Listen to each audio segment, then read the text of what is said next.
আসসালামু আলাইকুম এভরিওয়ান। আজকে ভারত বনাম আফগানিস্তানের দ্বিতীয় ওয়ানডে হয়েছে। ইতিমধ্যে ভারত সিরিজ জয়লাভ করেছে। এটি অনেক দারুণ একটু ফিডব্যাক দিল, কারণ তারা জানান দিচ্ছে যে 2027 বিশ্বকাপে ভয়ঙ্করভাবে ফিরবে তারা।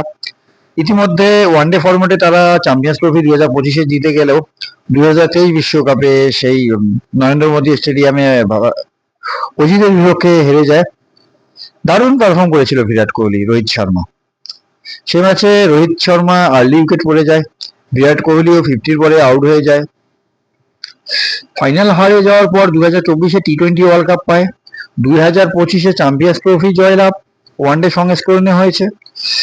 2026 টি-20 সেখানেও ভারত জয় পায়। এরই মধ্যে 3টি মেজর ট্রফি পেয়ে গেছে। এতেই বলা যায় যে তারা মোমেন্টাম পেয়ে গেছে। এই ভরাডিবির পরে তার অনেক দারুণ জয়সূচক আনন্দ দিচ্ছে ভারতীয় ক্রিকেট ফ্যানদের।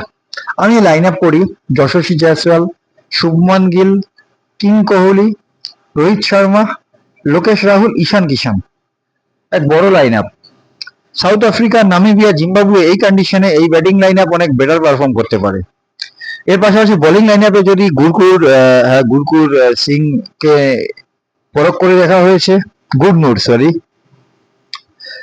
নতুন একটি পেসার ইয়াদব এসেছে।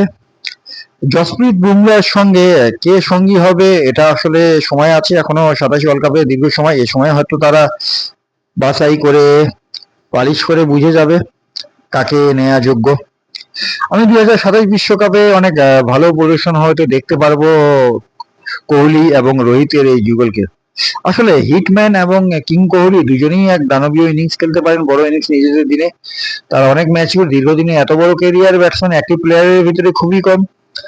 আশা রাখি ভারত 2027 বিশ্বকাপে দারুণ কিছু করাবে এই ওয়ানডে সংস্করণে, এবং কোহলি এবং রোহিতের পাশাপাশি শুভমান গিল দারুণ কিছু জানান দেবে। ইতিমধ্যে আজকে শুভমান গিল 150 প্লাস 154 রানের একটি ঝকঝকে ইনিংস, এর পাশাপাশি ঈশান কিষানের যে ইফেক্টিভ ইনিংসটি ছিল 125 রানের, সে লড়াকু ইনিংস 402 রান করতে সাহায্য করে।